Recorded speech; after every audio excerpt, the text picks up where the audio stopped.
I've been watching it. It was so much fun. I love the first one.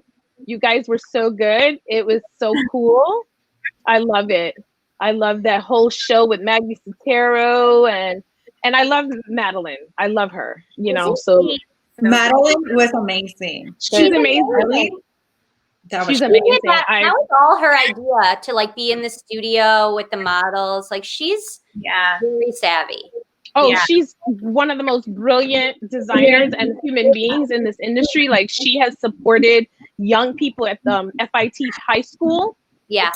And I was one of the the judges for the contest that they did with her, and she literally created one of the kids' dress in her factory. So when you talk about giving back, she's just genius. For that alone, I support her. She's the owner of Maggie Sottero. No, that was at Madeline Gardner.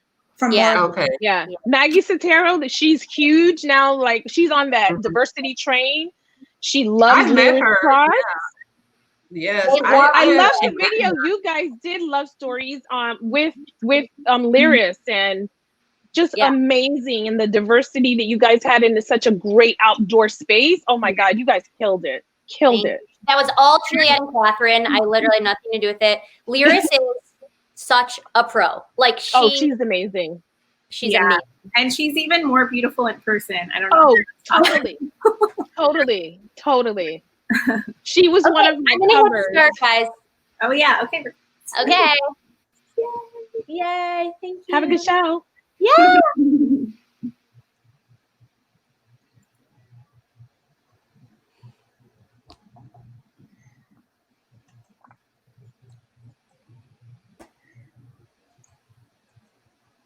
Okay.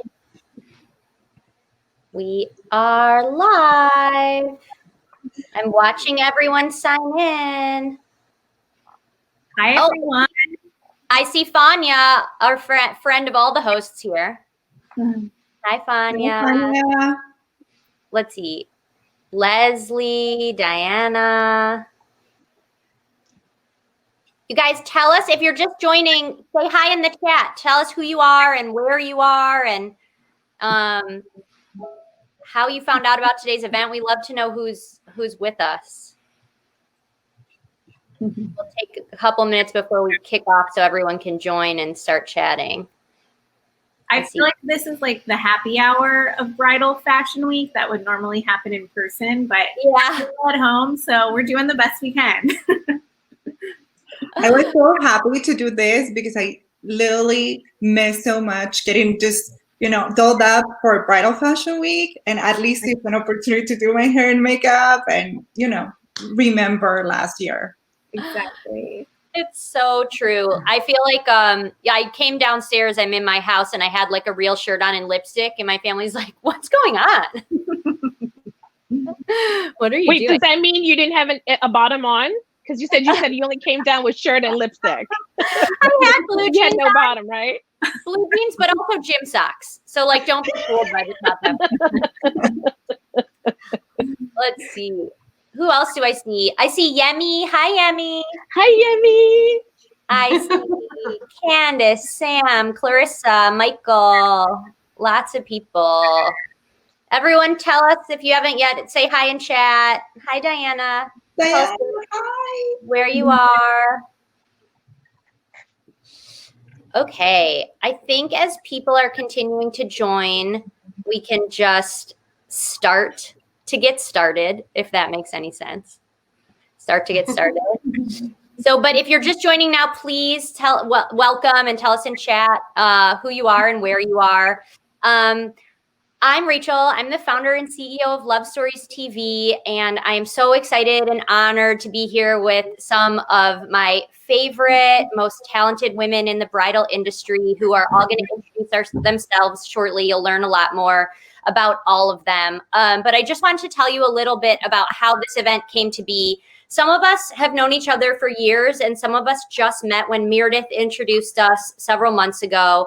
We all represent different audiences within the bridal industry, and you know, seeing some of the events that were happening in our country and in the industry around Black Lives Matters and these types of issues, we wanted to come together and start a conversation about how we could do better on our own platforms and how we could support others, both on the designer side and on the publisher side, to do better and sort of be the change we wanted to see. Obviously, Mary represents Black Bride magazine. This is a core part of her business, and Myrdith at World Bride.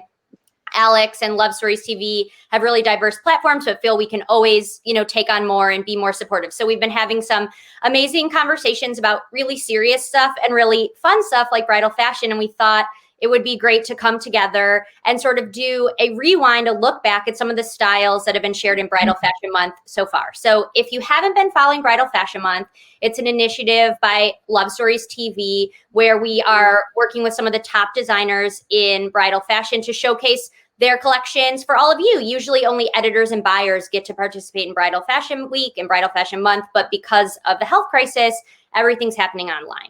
And so before I turn it over to Juliet to introduce everyone, if you are new to Love Stories TV, if you found out about this from some of our beautiful co-hosts, we are a video platform for wedding planning and inspiration.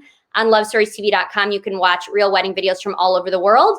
And all of those weddings are tagged with the professionals who made the wedding happen. So you can find the dresses, the venues, the products, the services you need to plan your wedding. And I'm so excited you're here today. And now Juliet can introduce the rest of our crew. Hi, everyone. I'm Juliet Dallas-Feeney. I'm the head of marketing at Love Stories TV. I'm so excited to be with the wonderful women on today's show. This feels like a show, right? We're going to call it a show. So before we get started, I would love to introduce you, the audience, to each of these wonderful women. And I'm going to ask you a couple of questions. So first off, I'd love to ask you who you are. Tell us who you are, where you're from, and a little bit about your professional background, how you got into the current role that you're in. So Mary, let's start with you.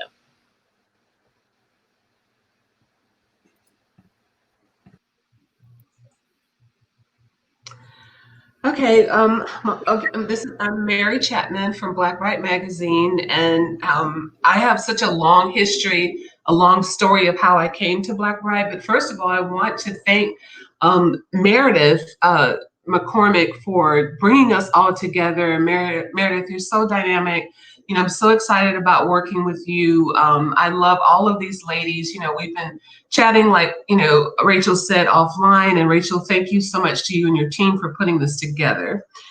I have such a long history of how I came to Black Bride. So I'll just try to keep it short. I was asked to write for Black Bride about love and romance almost 12 years ago now. And as soon as I started writing for them, I had a sort of a tragic death and with my sister and my family. And I took off writing. And when I came back to it, the company was up for acquisition. And it just made sense. You know, I prayed about it, but it made sense to what I was already doing in my business, because I left the corporate world, took early retirement after 25 years. I was such a baby when I started there. I can't believe how I put in, you know, the 25 years that I put in, and started my own company, you know, Love Life Designs, which, you know, like I said, led me to, you know, writing for Black Bride. And then when I had the opportunity to acquire the company, it just made sense with everything I was doing. And I had already been seeking to start a multicultural magazine for women of color. So that's how I came to the company. And, you know, I did acquire it. There was a wonderful opportunity to partner with Sony and TriStar Films to cross-promote the movie Jumping the Broom, which started the bridal show that we produce around the country. And it just took off from there. It's been a fast-moving train ever since. We rebranded it, and here we are today. I love that. Thank you for sharing your story, Mary. Myrdith, the connector of these wonderful women. Please tell us a little bit about your background and how you got to World Bride magazine. Well, I want to thank you guys. First of all, Rachel, I love you, darling. Thank you for being so excited about community, inclusion, and just excited about women supporting women. Thanks for accepting all of these women and their vision and taking the time and finding value in them. So, mwah, And you too, Juliet, because I know I've probably been driving you crazy with my late emails. So I started in the fashion industry 30 years ago, but I started as a manicurist. And so I started working with people like Vogue, Glamour, Cosmo, Annie Leibovitz, Walter Chin, just countless of publications. And then I started doing shows during New York Fashion Week first. That was my entry into the fashion industry and saw how big it was. And I landed a campaign. I landed a show where we were sponsoring the nails there. It was Vera Wang. So for 15 years, I worked with Vera Wang behind the scenes, did all the fashion shows. And so, different brands started sponsoring and bringing me. I started to meet other editors. And I decided this was it. This is how I wanted to be in this industry, the behind the scenes work of it. So fast forward, I said I wanted to do bridal. I wanted to do something in the industry that was going to be recession proof. The only thing that I could think that was recession proof was weddings. No matter what is going on in one's life, if you're getting married, you're going to spend money. No matter what. It doesn't matter if it's a little bit of money or a lot of money, you're going to spend money. So I felt that was the safest bet and the safest place that I can invest my time and my little checks, because I was already a mother of 3 children already at that point. But back then, and I'm gonna age myself, I'm 51. So that was a time where you as a woman, you never told anyone that you had children because you were afraid you were gonna lose your job or you wouldn't get hired. So I was like, I'm not gonna tell anyone. And I started to do little things to help keep my checks coming in between for waiting checks. So I started doing wedding planning for a couple of people, started doing a little, hey, can I help you produce your wedding in church and in different other places? And it grew into something. And then I started to write little blogs about the wedding tips based of my experiences and my friends in the fashion industry. And all of a sudden, I created World Bride magazine, and all of a sudden I got 40,000 subscription requests for something that wasn't even a magazine. It was literally, this is when the internet was still hot and new, but people were still afraid of it. I started going into Bridal Market Week, and then I noticed there was a gap. I used World Bride magazine, but I noticed there was a gap. There was a lack of presence for Black women. I am a Black woman. I was married to an Irishman. So already we were multicultural. So I said, I'm going to focus on that audience, people that exclude me, and see how we can create content for them, people that look like me, feel like me, or in relationships like me. And literally it took off. People were excited about it, but there was still a challenge because I didn't look like the standard publishers that everybody was accustomed to seeing. But today we're 1.8 million reach globally. We travel the world. We've shot covers in Egypt, in Colombia.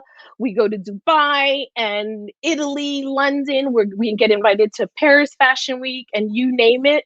And our goal is not to exclude anybody. Although I am a Black woman, my circle is very global, just like this panel is. We're all international, multicultural, and our goal was always to celebrate love and the diversity of it, because I knew there were Black people all over the world, but somehow they were not included in anything. So that's our backstory.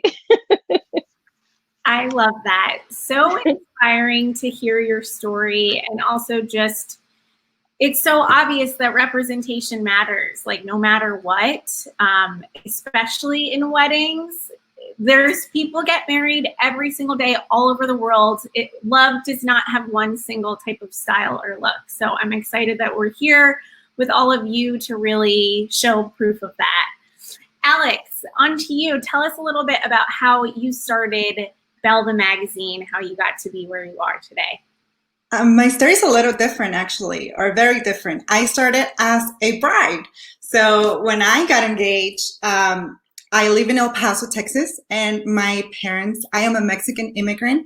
My parents still live in Mexico. So when I got engaged and went back home, all my aunties and my cousins, they all had magazines that were local for brides to plan their wedding. And I thought, oh my God, there's nothing like that in El Paso.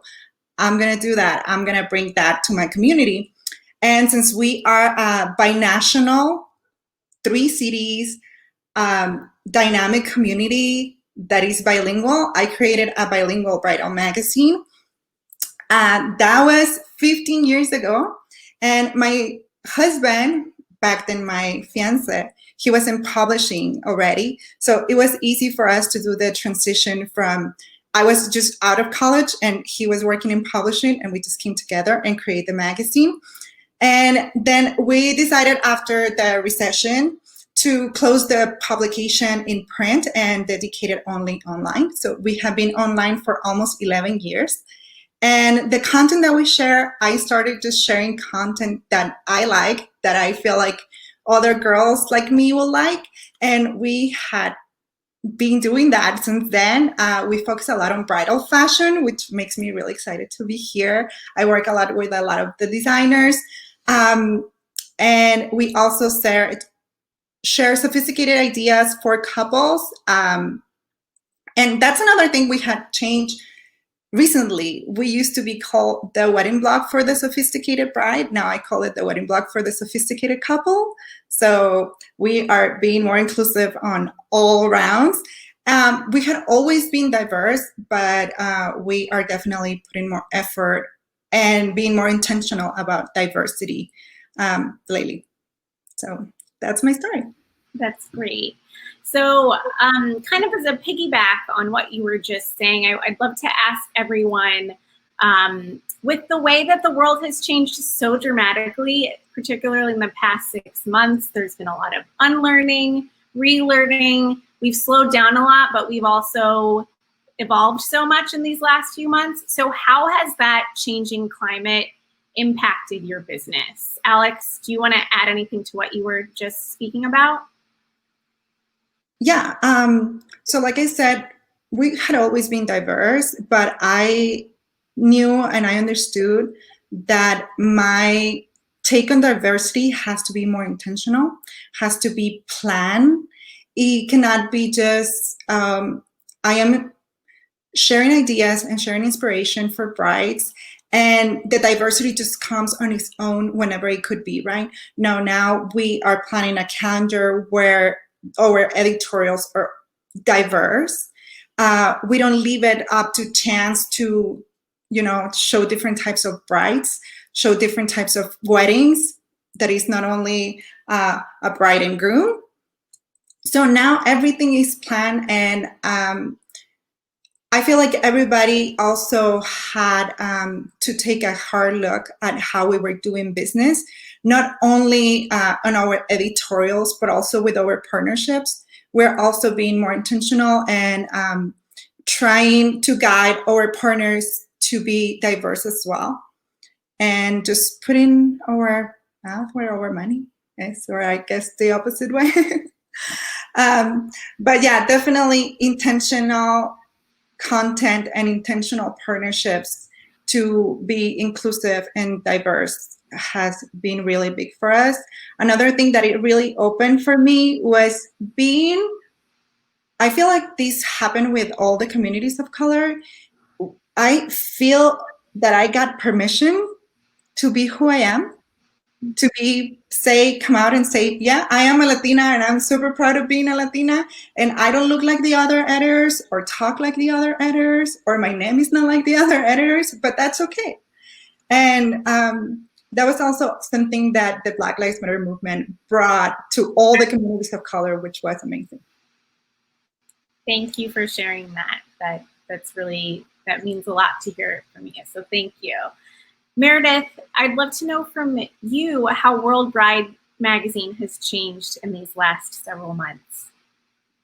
I think we have gotten a little bit more attraction, more notice. Now we make sense, because 22 years ago when we started it, both sides were saying, oh, nobody's ready for it. Oh no, just leave it the way it is. The black on this side, the white on this side. I'm like, but that's not the world for real. you know, but now we are getting more recognition. Now diversity and inclusion is a trend for everybody. So now we need to be 20 more years ahead.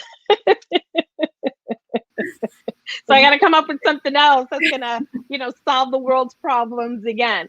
But I find that people feel loved and they feel like they matter now. I get a lot of people from all over the world now that are saying, hey, yes, can we work with you? We love the fact that you've been speaking about diversity consistently, because what we used to do is, just so that nobody misunderstood what World Bride magazine means, because I would go into ad meetings and content meetings and they would say, so who's your demographic? And I'm like, okay, wait, it says world. I don't know what other demographic would that mean. So again, I think we're so conditioned to believe that everything is Black, white, Latina, Asian, and it keeps separating us in opposed to letting it. But I can appreciate magazines like, you know, Black Brides, because there was an absence, there was a removal of this whole audience. So we needed validation. We needed it. So it served the purpose to help us keep our heads up. You know, so I always celebrated anything that I saw, you know, that was Black or Black brides, because I started in the bridal industry as a publisher, first working with Brides Noir, which was a bridal magazine back then, which they're no longer around, which is sad. But that was the intention, was to show Black women that they were beautiful and they get married, because there was this myth that Black women didn't get married. You know, Black women didn't have families. Black men didn't want to get married. And then it's a myth, you know. So I had an opportunity this summer to interview Dr. Tara Hunter, a professor of African American studies, that really elaborated deeply on the roots of why people keep denying Blackness and the love that Black people have. And it excites me now when I see, you know, television shows like Black Love that celebrate that, you know, and I see people like Alejandra with, you know, with showing the diversity in the Latino culture, you know, and Latin doesn't make you one or the other, you know. There's so many different things about each culture. It's about celebrating it. So I always describe World Bride magazine as the appetizer to the meal for the rest of the other publications that are coming out. I love that. The appetizer for the meal. I love that. And kudos to you for being a pioneer 20-something years ago when people were telling you no. And look, now it's all worth it, and you are continuing to be a pioneer for the rest of the industry. So thank you. Mary, with Black Bride magazine, tell me how things have changed for you in the past 6 months. I'm sorry, say that again? Tell me how things have changed for Black Bride magazine, if at all, in the last 6 months. Well, I agree with Myrdith that I feel that we are more accepted. I don't think that a lot has changed based on the Black Lives, you know, the BLM movement, except for the fact that people are accepting us more.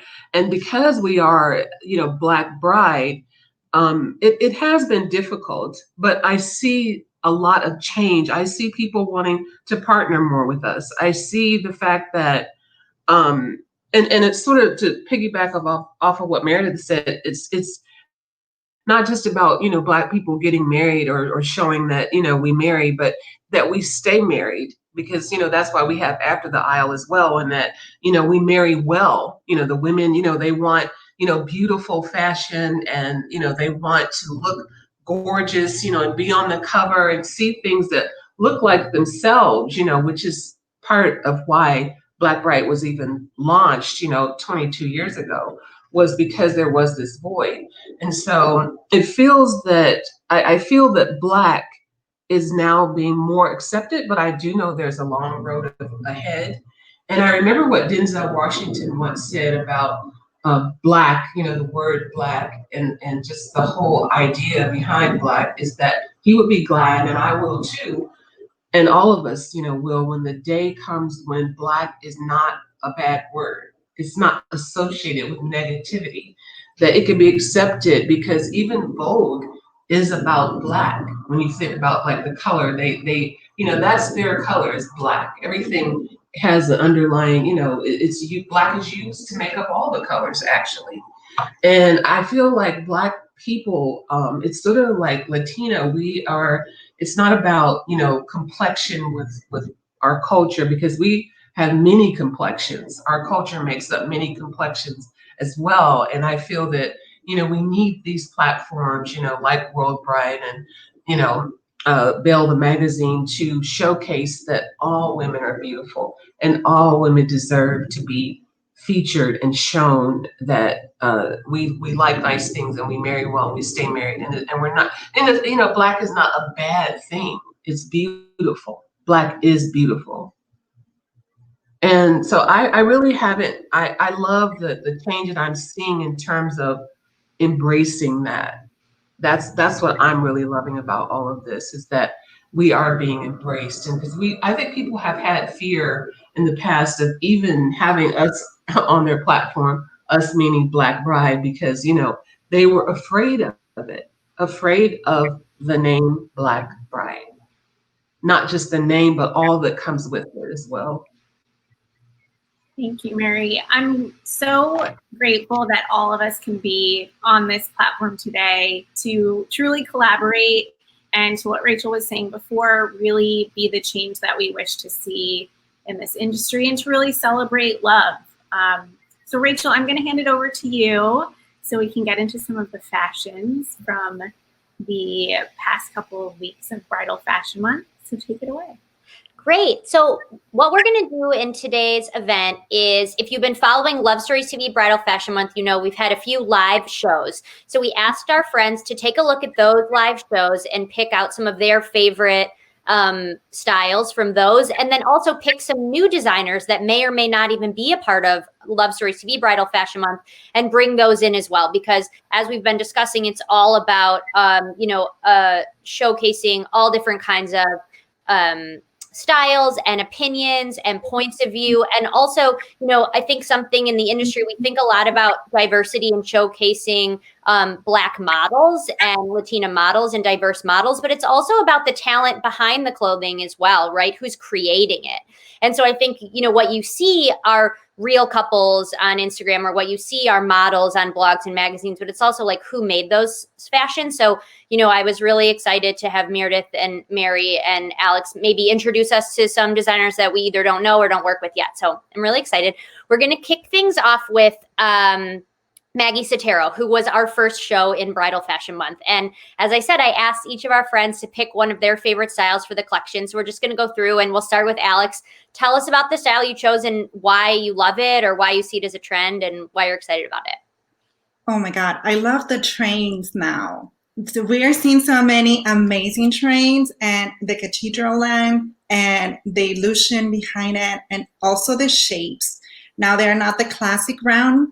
We are seeing a lot of the tulip petals type.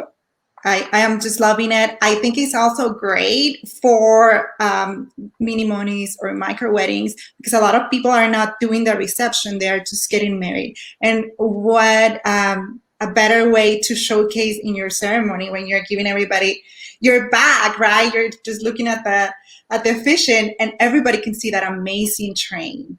So I am just loving the trains right now. Love it. Okay, Mary, tell us about this style from Maggie Sottero. Oh, click your mic, Mary.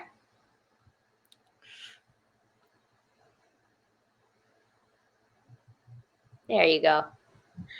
Well, there are several things I love about this. Of course, you know, the train, the tool, but I love the kind of off the shoulder sort of sexy, you know, look for this particular gown. And I love the little bit of sheerness at the waist. I feel that even with the many monies happening, that women are still wanting to, you know, go forth with the gowns that they've selected for their bigger celebrations, because they are really wanting to look good, you know, for their groom as they're coming down the aisle.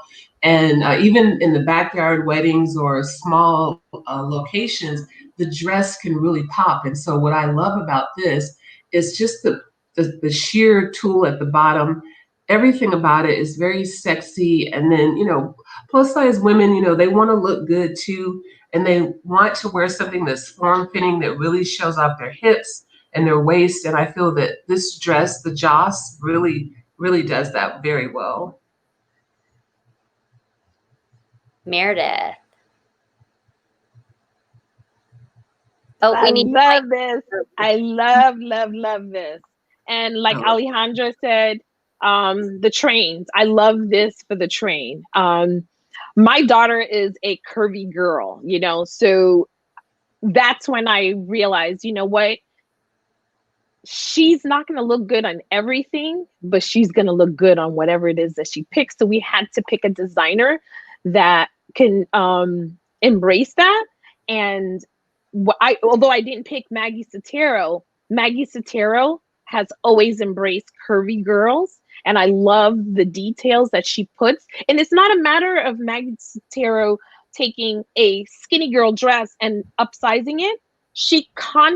That group consciously picked designs that would flatter the curvy girl. And that is one of the reasons why I picked that particular dress.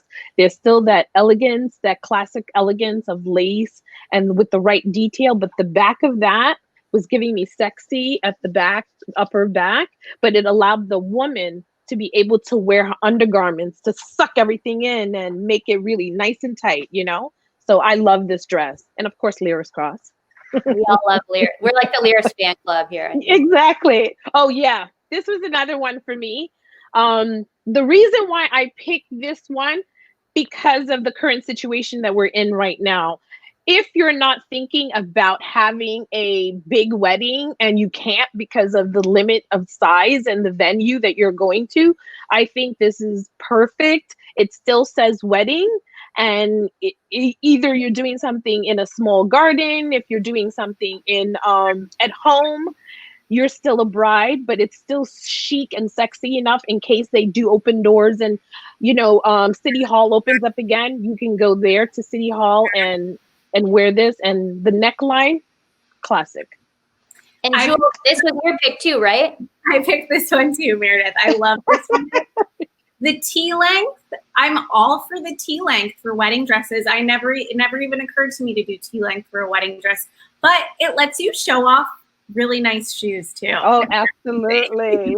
I love just the open neckline. I love the sort of like sumptuous texture of this fabric. It just looks like it would flow so well. So this is a favorite for me too. Oh yeah, I love it. Okay, so this was my pick, the Erica Ann. So when we did our event with Maggie, they showed us all these T-length gowns. And it's exactly like Juliet and Myrdith said, people are having all different kinds of weddings right now. And maybe you're doing something at City Hall or you're doing something in the city. And so you need a little bit more mobility, or you're going to have two events. So you want to have one T-length, one long. So this one, I noticed that as the years go by, all of my picks feel a little bit more like something someone would wear in a royal wedding. I don't know what that's about, but I just felt like this was so regal and sort of classic, and it gives you that full ball gown feel, but the peak of the shoes. And I was just drawn to this one. And I love how they're doing it in this champagne color again, because if you're having two events, maybe you want to save the white dress for the second event. So I loved Erica Ann when I saw it the first time, and I want to share it with all of you. Wonderful. Okay, now we're on to bridesmaids. Just switch it up a little bit. So did a really fun event with Madeline Gardner of Morilee, and she showed her new bridesmaids collection. So Mary, tell us about your pick for this collection. Oh, I don't remember picking that one, but I do love that. I do love that bridesmaid's dress. It's cute. It's fun. It's definitely very flowy. You know, I love the fabric. You know, I feel that I'm sure it comes in lots of different colors, but you know, the color is beautiful. I love the straps, you know, in the front and how they show in the back, and the little tie.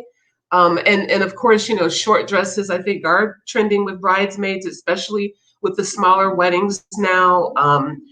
I love it. I don't remember picking this one, but I do love it. It's cute. I really love this one. And of course, you know, like you all said, you know, you can wear fabulous shoes with this one as well. Okay, Myrdith, tell us about this pick. Can you guys hear me? Mm-hmm. Okay, Yes. good. So for me, I love this because it's off the shoulders and this little strappy thing right there, and it's just flowy. It's giving me beachy, sexy, and I can go to a party with it. I don't feel like I'm wearing a bad prom dress again for my girlfriend that I overpaid for. I literally feel like I can wear this again to a dinner party and rock it out. Totally agree. Alex, I love that. I guess you liked this one too. Yeah. Well, I guess it's a favorite for the crowds, but I am in love with off the shoulder and then the sleeve, because we have seen a lot of the shoulder and then just a strap. And I love the fact that this one has a little sleeve, a little coverage, and it's also kind of like, it looks like kind of like wings, like angelic. Like if you open your arms, you also get a totally different effect that when you have your arms down. And then I love the pocket. I mean, you have to have pockets for bridesmaid dresses. It should be a requirement really, where you can put your lipstick or your powder or anything else, but really pockets should be mandatory for all bridesmaid dresses. That's why I love this one. I agree completely. Rachel, tell us about your pick. Also pockets here. You're muted, Rach. I echo the pocket sentiment. And one thing I want to say about Morilee is these dresses come in every color. And I actually really love that deep purple color that you guys just showed in the off the shoulder. That's one of my favorites.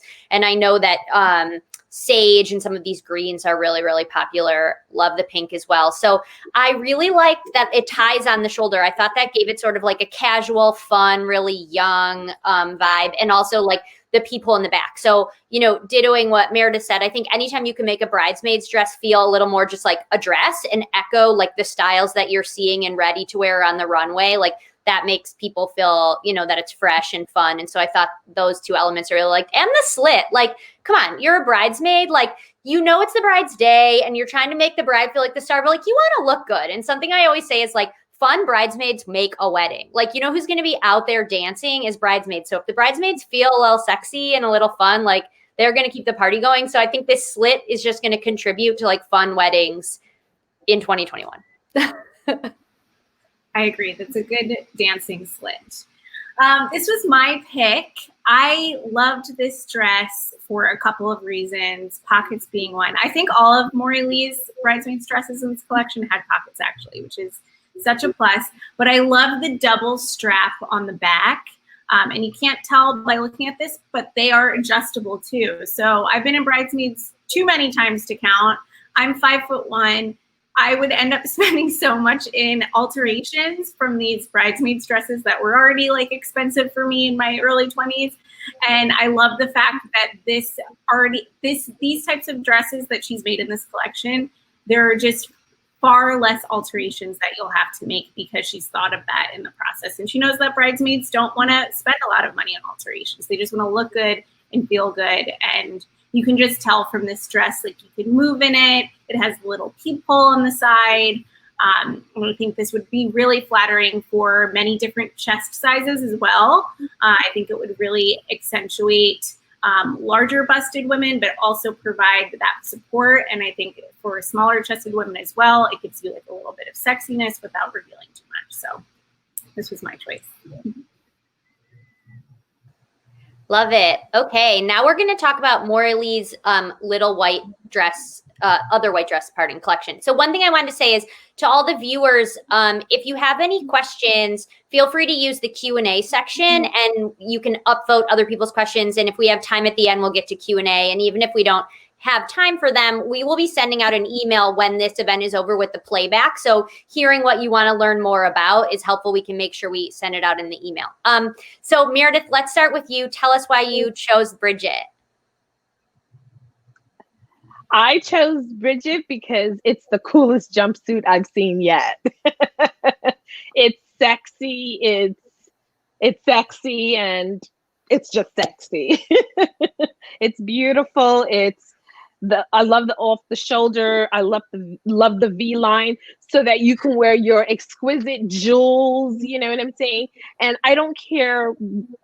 It's white, so that leaves so much to play with on your wedding day that you can have the best accessories to build this all up. But the jumpsuit is completely sexy for me. I love this. Okay, I forgot that. I was literally just staring at the pictures. I forgot I'm like posting it. These are so beautiful. Alex, tell us why you chose Berkeley. I love the neckline. Oh my God. And of course, I mean, the fitting is amazing. And Madeline from Morilee always does a good job with the fitting. Is just on point.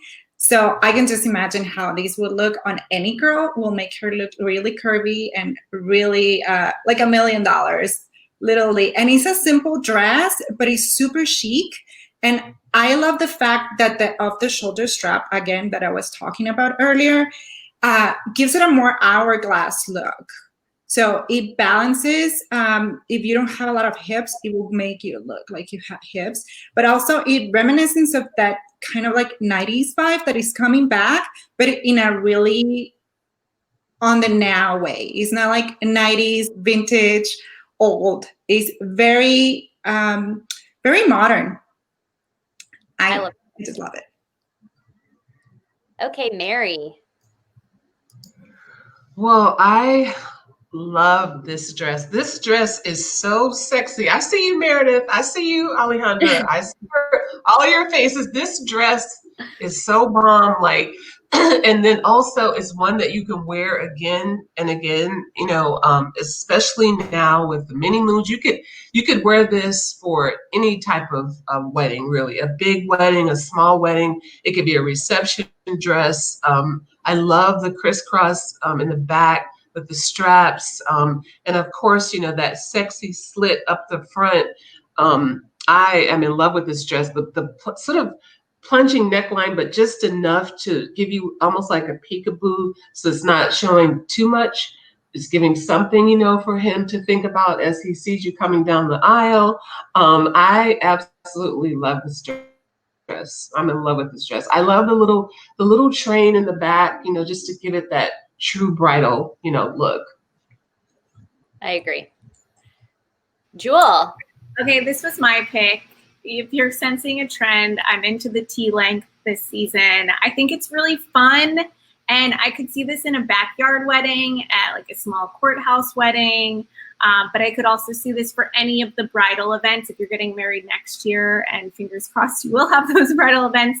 This is really versatile, and there's a lot that you could add on to this. So when we did this event with Madeline the other week, she was showing us how to style a lot of these looks. They're very simple, but it sort of creates this blank canvas for adding on really fun accessories. Like I could see this with a leather jacket and some really like cool glittery heels.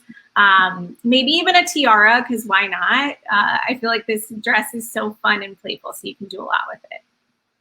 I love it. It feels a little bit like a sister gown to Mary's pick with the cross in the back and the straps. Yeah, exactly. So I have to confess my pick. I think it's just like this deep-seated like father of the bride. Like that was the first image I ever saw of a wedding, like when I was like a kid, and she leaves her like reception in that like suit. And I think like just ingrained in me somewhere is that like we should all be doing that, even though like it's not very common now. So when I saw this, I was like, you could put this on to leave your reception and go on your honeymoon. And I love that little dress. I think it would make you feel like $1 million, which I know Alex said something like that about a dress earlier. You know, I could see someone going to City Hall or, you know, having a small wedding or a backyard wedding with the jacket on, or in church or a synagogue, and then taking it off and, like, you know, you look super sexy, super chic. That dress could also be worn at a bachelorette party. You could buy this outfit, wear it with the jacket to your shower and the dress to your bachelorette. I just think it's so versatile. And when we were doing the event, someone asked this, and it was a question I wanted to know too, was like, could you buy that jacket separately? And Madeline said you can, and you could put that over any of these. So I just really loved this one. I was excited about the first time I saw it, and today as well. So I love it. Okay, so now we are going to go through some other kind of wild card picks, as we call them. We all just showed you some examples from designers that we've seen on the runway, but now we're going to turn it over to these women to talk about some other designers that you either may or may not know of. So Alex, let's start with you. Okay, so this was a trend that I really wanted to talk about. So when you guys asked me to bring dresses that were wild cards, I immediately thought about this dress because I have seen so many oversized bows, but I usually see them on the back of the dress. And I love the fact that this one is on the shoulder, and it's a very simple ball gown. The train is also really long, which, like I said, I'm loving, but it's simple. So the only real detail that you have is that oversized bow on your shoulder. And I just feel like it's the epitome of modern princess. I love that one. Ooh, this one is really beautiful. Alex, Yeah, tell us about this one too. This one is from the new collection of Galia have. The lower price point that they have, not the couture line, is the Gala. And I am seeing a lot of shimmery fabrics, and a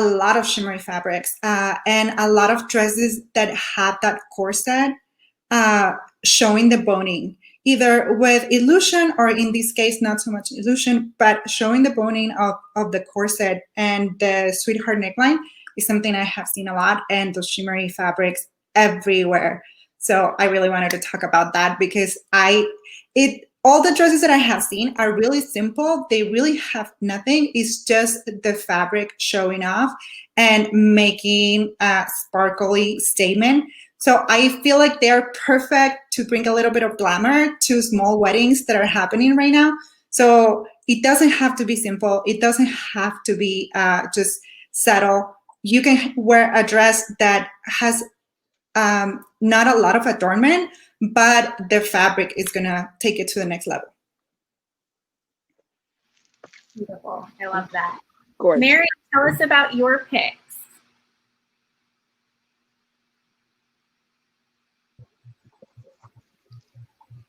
Okay. What I absolutely love about this Elnora dress by Yolande Chris is the satin crepe fabric, you know, because I'm just in love with, you know, the fabric itself, because it doesn't wrinkle easily. It stays, it's very classy and elegant looking.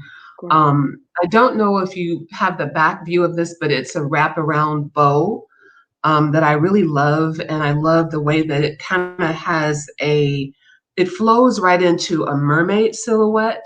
And I love how the sleeves on this are a little bit, you know, of a bell, so that you can have movement in your sleeves. And just the elaborate pattern of this design, I feel that it's just a really beautiful look, especially with the, you know, simplification of the smaller weddings now. And there's just so much you can do with this. This slit is actually going up the middle of the dress.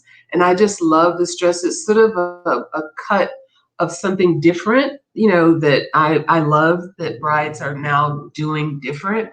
It doesn't have to always be the bell gown or the ball gown or the, you know, the real fancy, but very classy. And this dress just really knocks it out of the park for me on that. It's from the Touch collection from him, and it's just a knockout to me. I don't know if you have the back, but it's just a really, I love the cutouts. It's just a really classy dress. I love the way the waist, wraps around into a bow. So I just love this. I found this to be just so unique and so different, which is what I love. And this I don't know if you have the other image of this gown, but this gown is really gorgeous. Yeah, that is just so, the tulle, the mixture of the colored tulle of the fabric. I love the plunging, back, where you're making a statement from the back. It's sort of like it's from their, there's like a divine, it's from their Luxe Divine collection. And of course there's divine purpose in everything. And the blush glitter tulle, to Alex's point about having that bit of sparkle, and the plunge in which the illusion back and the draping pearls, this is just a knockout, seriously. And it could go from, the wedding to the reception to any type of a small wedding, a large wedding. I mean, look at the embellishment at the top of the shoulder. I just love this gown. It's absolutely beautiful. And she does illusion for Black women. I think her and Pantora Bridal do the illusion, for skin tones very well. They have really mastered that. Thank you, Mary. Okay, Myrdith, tell us about your picks. So I picked one of my favorite designers. I'm obsessed with. I love Yemi too. I love Kosibah. I love Yemi. I love everything about him. I love the fact that he loves Black women, their shapes, and he knows how to match the fabrication with their skin tone. Because some of the whites don't look so good on our skin tone in the wrong season, and he has mastered that. And the way he designs his dresses, he designs them so that a woman doesn't even have to wear a brassiere. He makes the corset and it's tight, and so guess what? You could dance and you don't have to worry about your girl slipping out. So I'm obsessed with him. So this is a sneak peek that you guys are seeing before even the editors are seeing it. All of you love people. So I was excited to be able to share this. I got his permission, and I love the cowl neck about this. And when this girl moves, that slit opens up. It's giving me old Hollywood glamour, just sexy and very Diane Carroll kind of thing. So I that's why I picked it, because I feel like today girls need something to feel glamorous about, especially if they're planning an intimate small wedding and they don't want to play it down, but they still want to be glamorous.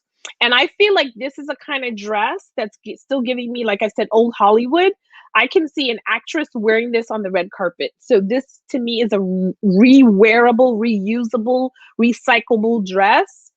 So that's the reason why I picked it, because I'm thinking about you girls that are not getting married now, with big church weddings that you want, or synagogue weddings, mosque weddings, so whatever. I don't think you guys want to take away from what you're wearing. You still want a beautiful white dress, and I just felt this was great, and I love the little details that he puts on them now. It's gorgeous. So that's one of my favorites. Wow, that one. And that's just the side view. It has this other side. It's like a full sleeve, and it's a two-piece. So it's a strapless dress with details all on the side and on the bodice, and then the one shoulder. So you're still modest for grandma, so she's not like, what are you wearing? Snatching her pearls. But this, you still have this glamour of everything. So I can't wait till you guys see this in full. It's gorgeous. So that's why that's one of my picks. A pantsuit. I love it. A pantsuit. And this is actually his first pantsuit that he's ever designed, and he knocked it right out of the park. Giving you lace And she wore it with such great detail that I was obsessed, you know, like I was obsessed with the shape and everything that she did, you know, with this, the model just, you know, this confidence that she had wearing it. I don't know what it is with women and suits, and when it fits right, she's just kicking it. So that's why I loved it.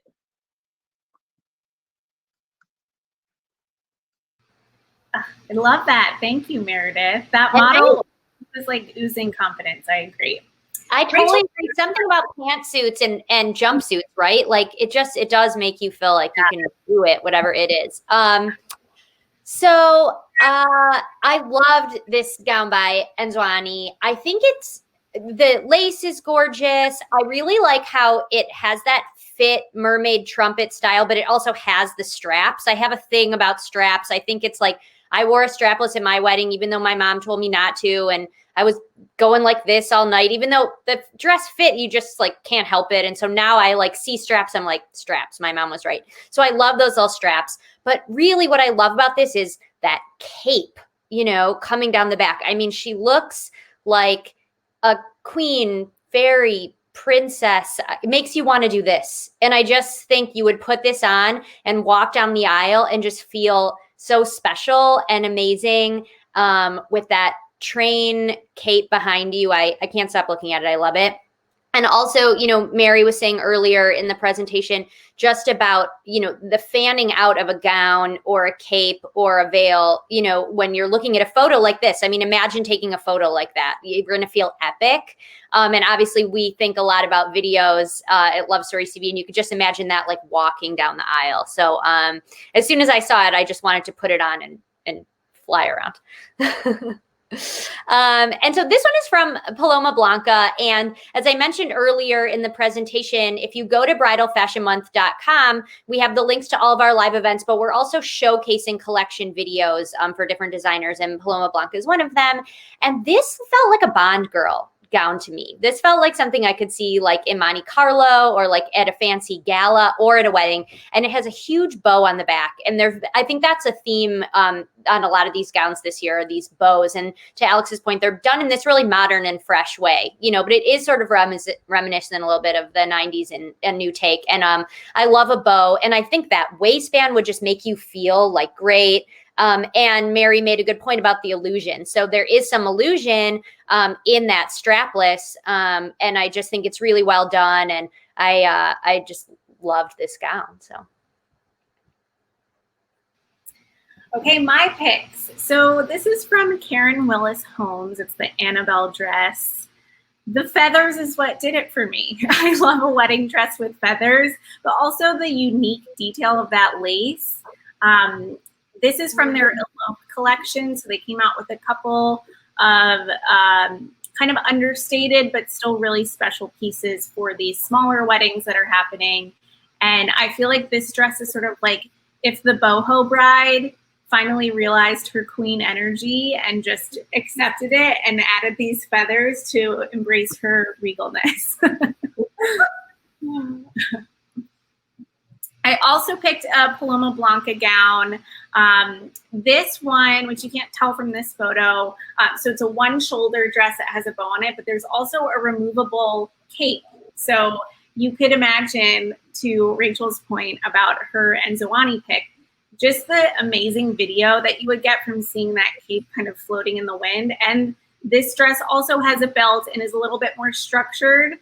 So it has that kind of sophisticated simplicity, but it has a really fun kind of like cheeky detail with the bow and the removable cape as well. So I feel like it has more than meets the eye, which I love. I love about a wedding dress like that.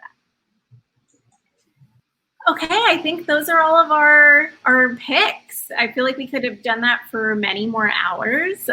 This was so much fun. Many more hours. Many hours, yes. If anyone has any last minute lingering questions, please ask them now. Or you can email us at bff@lovestoriestv.com and we will get back to you. Rach, is there anything else we want to wrap up before we go? yeah, I just want to thank Mary and Alex and Myrdith for being here. I enjoyed this so much. Myrdith, thank you again for, introducing us to new friends and making new connections. And I loved hearing from all of you about your picks, and I just had so much fun. So thank you. And thank you for sharing your stories and for sharing some insight and, helping us continue the conversation with our audience and with yours as well. About how we can I just say something quickly about what you guys are doing? I love the way Love Story shows, pictures tell a lot.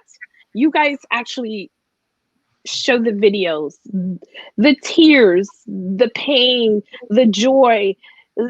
We feel like we're there every time you guys post a video. So bravo to you and what you do. And from what you and I have the conversation we've had, Rachel, you have done diversity before. So this is not a backup rewind. Let's catch up. You guys, bravo. Hats off. That's all I have to say. Thank you. Thank you. I think we can all always continue to improve. And I think that it's been, part of Bridal Fashion Month, to the point earlier, is Love Stories TV. We do showcase weddings like World Bride from all over the world, every color, religion, size, gender, budget, shape. But we also want to be showing, the businesses behind those weddings and making sure that, Black businesses and Black designers and Latina and all different, different cultures and are being showcased as well on the business side. And so this is just one small way we can continue to have that conversation. So thank you guys all for being here. Can everyone really quickly go through and tell everyone your Instagram handle? So if they're not following you already, yours and your business, so they know where to find you guys.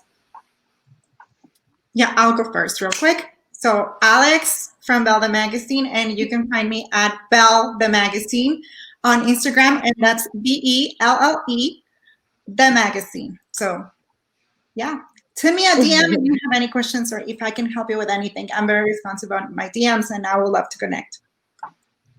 Thank you for having me, by the way. This was a lot of fun. Thank you so much. We enjoyed it. Thank you.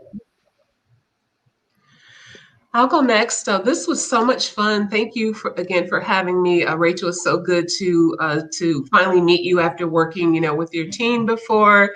I look forward to working with everybody more in the future. And you can find us on Instagram at Black Bride 1998, hence the year that the brand was founded, and everywhere else on social media under Black Bride.